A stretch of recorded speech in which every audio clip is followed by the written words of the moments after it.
Barber, tape 2, February 13th, 1981. You were talking about how you figured that Kent State pretty well was the high point of the peace movement at Fall State. And is there anything else you want to add to that? Oh, I guess perhaps what we were talking about off tape is an important point to make, that while the protest in the wake of Kent State seems like the high point to me, and as you indicated, other people who were recalling what went on here didn't see it that way, and they saw other events like the May Day protest as being much bigger. I think that the way I see these things is affected very much by where I was and by the kinds of things that make impressions on me. And since my classes were being taught in the Arts Building, on the side near the Arts Terrace, which was the place for protest activities most of the time, a few others, but especially there, I was so constantly aware of that sound outside my classroom. My policy at the time was, this was a fairly big issue too, that no matter how I personally feel about what's going on, up to this point at least, I offer my class for any students who want to come.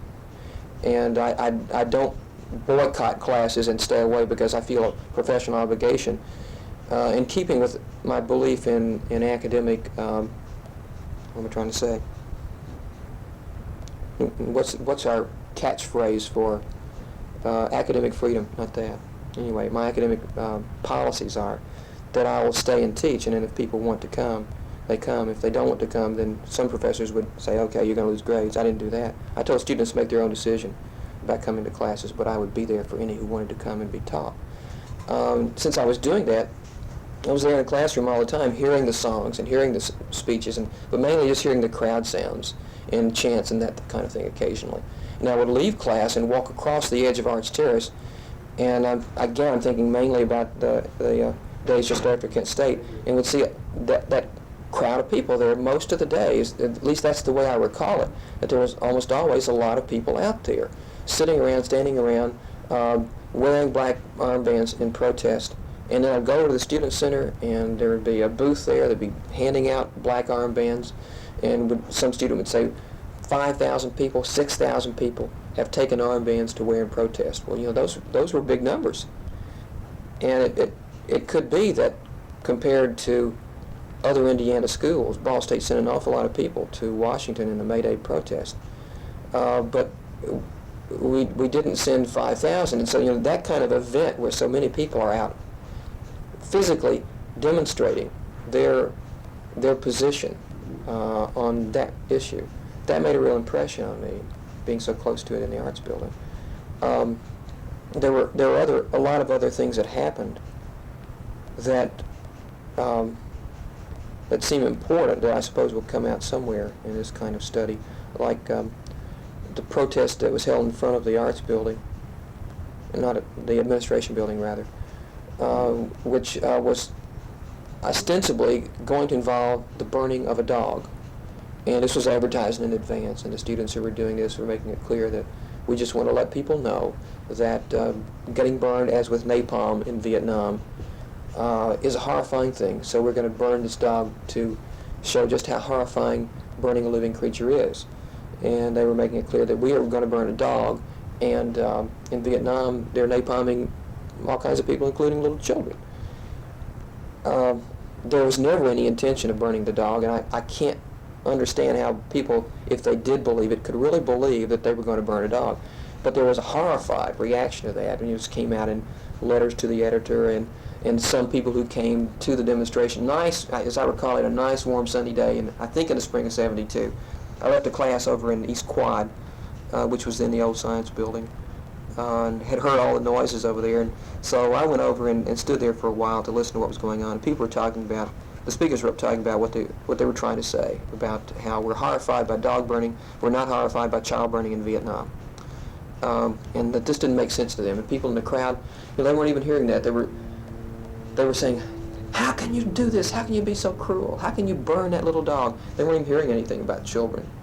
I don't know whether that made the point that people were trying to make or not, but it was a fascinating kind of human event to me, both to see the protesters acting in that way to say something, which wasn't really my way of saying it. I thought we could have made the same point some other way. And to see the community reaction, which was exactly what the protesters expected it to be. To see that dog and think about it being burned, they couldn't tolerate that. But they didn't even think about whether or not children were really being burned in Vietnam. That, I suppose, is one of the more vivid memories, even though there weren't a lot of people involved. I'd say at the time I went by, which was late in the afternoon, the crowd might have thinned out some. There were probably 50 to 100 people gathered there.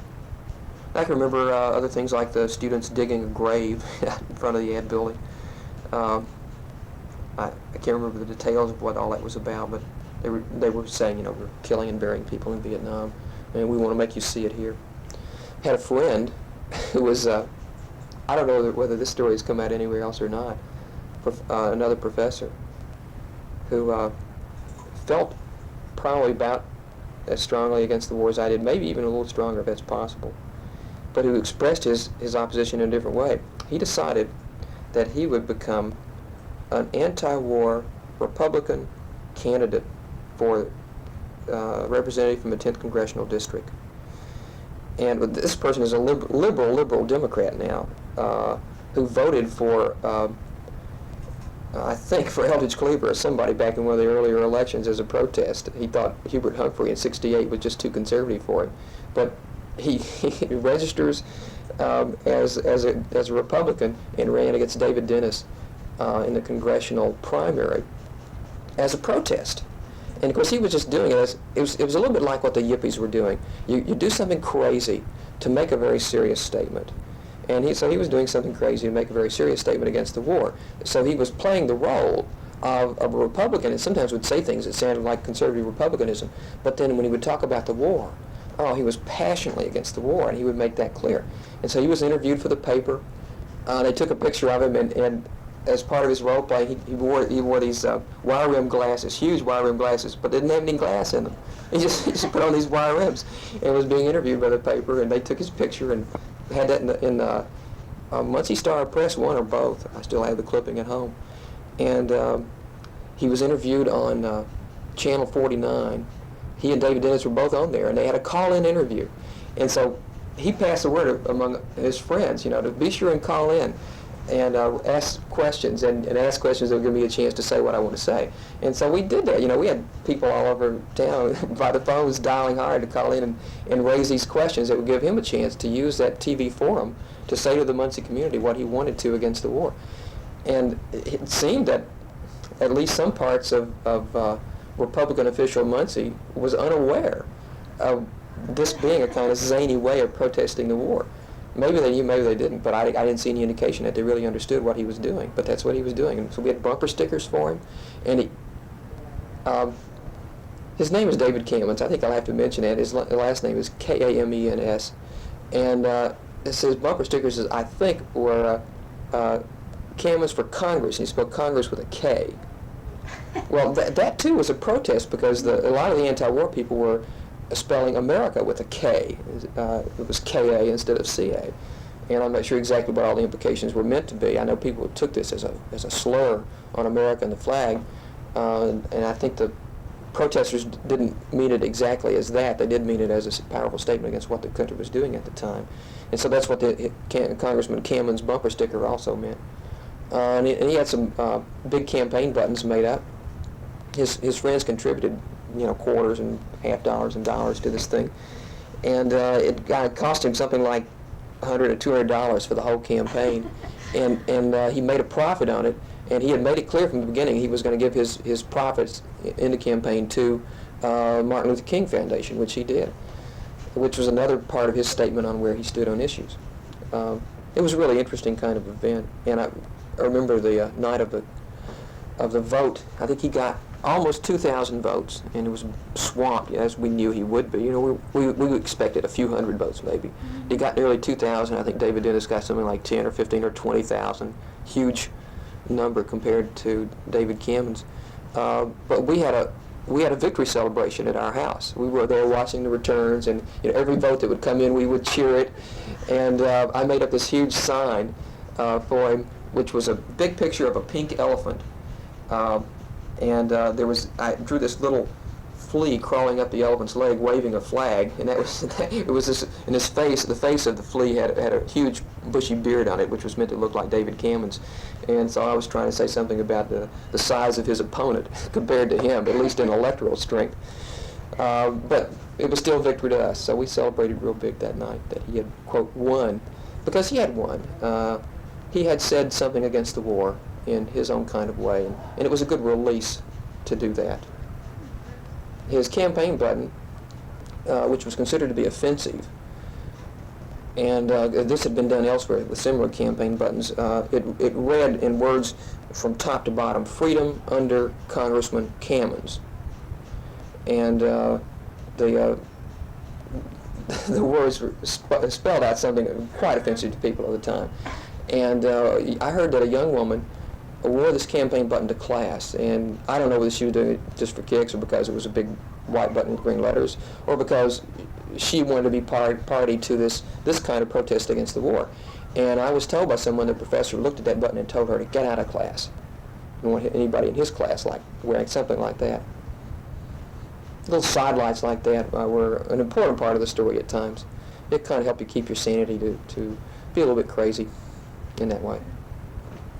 So I remember a lot like that. David also, when he would mow his lawn, he lived over in a house that backed on the Follett complex. And so his backyard was right there where students walked by all the time. When he would mow his lawn, he would leave a series of rectangular patches that looked obviously like graves. And we put markers on there, I think. And that was graves and grave markers became a part of the anti-war protest, saying, you know, we're burying all these people in Vietnam. So that was his way of mowing the lawn. And you also did things with the flag. Some people did things that were illegal with the flag and got in trouble for it. David, at times, when he would have a party or something, would take 15, 20, 30, 50, I don't know, a whole bunch of small American flags and put them all the way across his front porch. You would have Coke bottles strung all the way across there with an American flag in each one. So, you know, it looked like he's the world's most gung-ho patriot. But we all knew that this was a way of saying, hey, I'm against all the kind of jingoism that gets us into these kinds of wars and keeps us there. So that sort of stuff was happening too. He had him a red, white, and blue starred tie that he wore occasionally, even to class. And we did a number of things like that to let people know that we were bothered by what was going on. Are there any other recollections that you had?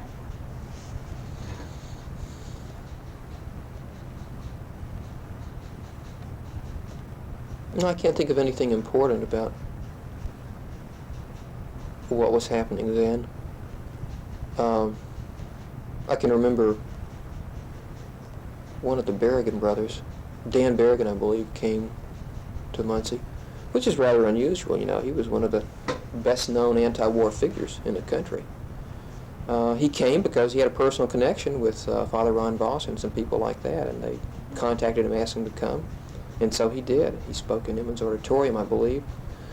And I was invited after to go sit and talk with him and a group of people for a while. And that was an interesting kind of contact with what seemed like the center of the national movement against the war. The more I think about what was going on, the more I can remember events like that meant a lot at the time. And he stayed over the next day, I believe, and held a special session in University Hall, which was one of my class sessions. My class didn't usually meet in University Hall. We met there that day and tried to advertise it so that others would come. And I think, again, that's an indication of the kinds of rather unusual times we were living through, when someone, not of great eminence as a political or entertainment figure might be, but someone of great importance in the anti-war movement would come to Middletown and stay over for somebody's class the next day and be there to talk to that person's students and others who came. I think it reflects some attitudes about what's important that, as far as I can tell, are rather unusual. There's a kind of humility in some of those people that I think is really special.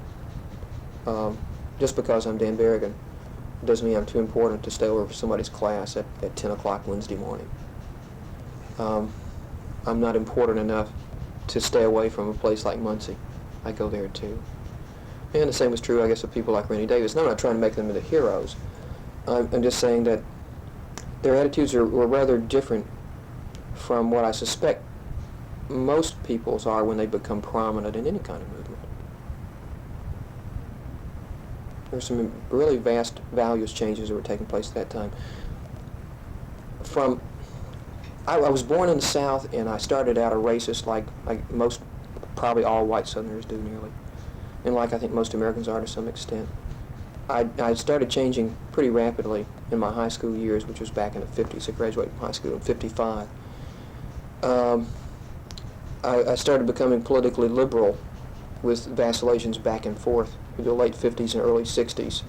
When I went to graduate school for the doctorate at Vanderbilt in Nashville, Tennessee, from 63 to 66, I became increasingly liberal. I ended up, well, I guess what I would classify as very liberal Democrat. And I think that kind of background, plus being in history, made it hard for me to accept some of the typical stereotypes about, well, we got to stop the world communist conspiracy. I didn't see it as being that simple. And so from very early on, because of that kind of background, I started out questioning what we were doing in Indochina. And in the research I did in '64, I've got a paper in my files now I wrote back then where I said that based on what I'd learned, it appeared that the French had sort of drawn the cloak of communism over what was happening in Indochina, saying, hey, the communists are getting us here, in order to get the United States to back them in their attempt to reestablish their empire in Indochina. And as I put it then, the French insinuated communism into the Indochinese situation. And so in '64, my feeling was, we don't have any business trying to stop communism in Indochina, because that's really not what the issue is. I don't like dictatorial communism, and I'd like to see it not take over new places. But I didn't see that as being the process taking place there. So I was questioning what our policies were as early as 1964, based on my own tendencies, I think, politically and socially, as I was going through changes about all kinds of issues like race and American politics and international affairs, but also changing my views because of some research I was doing, and I think because of the way historians tend to look at international affairs. And then the assassinations of John Kennedy, Martin Luther King, and Robert Kennedy had a powerful effect on me. I mean, a really powerful effect. And I was already, I think, slowly moving towards some kind of belief in nonviolence, and I think that King's belief in nonviolence and what it meant to me, and then his tragic killing, all that together pushed me more rapidly by the late 60s toward a belief in nonviolence, especially about how you operate in domestic affairs. And then the war, and the protest against the war, and how people responded to that, especially some of the hostile responses to the people who were against the war. They're being attacked in New York, for example, by some laborers, anti-war people being beaten because they were so obviously anti-war. All those kinds of events related to the war, the protest against it, the response to the protesters, I think finished my transition and made me a thoroughgoing pacifist and an absolute believer in nonviolence, almost without any qualifications. And I try not to be dogmatic and absolute in my positions, but I think that the events which climaxed with the Vietnam War and the movement against it made a permanent change in my values. I can never be the same again because of what happened. And the kind of finishing process was the involvement in the anti-war movement here, which of course you can't separate from what was going on in Vietnam and how we felt about that. So, you know, by the early to mid-'70s, in everything from the way I rear my children, to the way I teach my classes, to what I believe about international affairs, is affected by those values, which, as I'm trying to say, and it's complicated, were being shaped long before the Vietnam War. That coming when it did, and as it did, finished a process, didn't give me the direction totally, but finished the process and gave elements of a new direction to it that is so much a part of me. You know, it will always be me. However much I change in the future, that's always going to be a part of me. And I think that if those things had not happened, horrible as some of them were, I would be a somewhat different person. And I think I like a lot of the changes that those experiences have brought in my living. Do you think that this had the same impact on other people, or is it just your personality that affected you so? On some people. I know some other people personally whose lives have been permanently changed by those events. Both university people and community people and students. There is a group of students, and this is a part of the story that probably it's too complex and too involved to put it on tape here or anywhere else, and it probably isn't going to come out anywhere else because there's not much evidence of it. But from the early 70s on, it was a group of students who were mostly pacifist and nonviolent as a result of those events, and many of them still are. And a lot of them helped me with my class. They helped put together small presentations for the class, and some of them worked with me off and on for 4 years. And a lot of them kind of stayed together as a friendship group all through those years, graduating at different times, but staying in touch with each other. And they still get together. A lot of them are in the Indianapolis area, but they're as far away as Florida and the West Coast. And they still get together whenever they can, almost always on New Year's, or many of them do, but at other times too.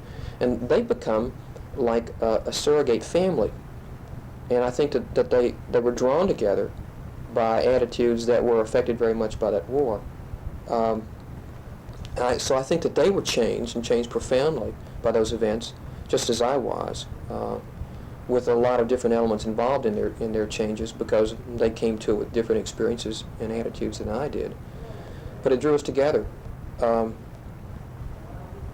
then there were other people who seemed very much a part of that kind of outlook at the time, who changed back in the other direction. And the traditional view of it is, well, you'll be a young radical, but then you'll be an old conservative. And I don't think this happens with a lot of those people. I think that generalization is a rather weak one, but it is true for others. I know one young man who was very much a part of that student group, and who was militantly pacifist, if that's not too paradoxical for people. But he wouldn't kill anybody because they weren't pacifist and nonviolent. But he would sure let you know what he thought about it, and he would work really hard for pacifism and nonviolence. A few years ago, he joined the Army, and he joined Special Forces, and he told me that he was going to Europe to be an officer in charge of atomic weapons. And here was a pacifist doing this. I almost couldn't deal with that intellectually and emotionally. I didn't raise too many questions with him about it because I didn't think at the time he needed that. I could guess that, okay, he's one of these people who's going to get in the military, and if they ever tell him to launch missiles, he won't do it. And so maybe he's there to sort of dismantle the nuclear war effort. But I could guess that, but I really thought that his views had changed that much. Still uncertain about that. He got out of the military anyway. And another guy who was a CO, who was from Portland, and he stayed out of the draft as a conscientious objector. And he was, just a stereotypic, long-haired, anti-war person. And when President Ford ordered the forcible recapture of the Maigas, in which a number of people were killed in a military action to get that vessel of ours back from the Cambodians, more people were killed than could have been saved on that vessel. He thought that was grand. And he and I got into a heated argument because I thought that was a terribly wrong way to go about solving an international problem, and he thought that was just a great way to do it. He loved Ford for using military force to go after that American ship that the Cambodians had seized. There's either terrible inconsistency there or that person had changed, and I see that in a lot of people, that while the war was going on, they were powerfully anti-war, pacifistic, if you will. But then in other ways, they didn't seem to be like that, and then years later, you can't see much of the influence. So again, as with the people in the community who were against the anti-war movement, when you get down and look at it closely, it's pretty complex and varied. And the same is true of the people who were affected as I was by the war. The way they were affected is pretty complex and varied, and some were changed for life in a nonviolent pacifist direction, and some were not. And some were changed in that direction, and at the same time were still not pacifist, because I think we are a bundle of contradictions. If you have no other comments, then that concludes. Okay, fine.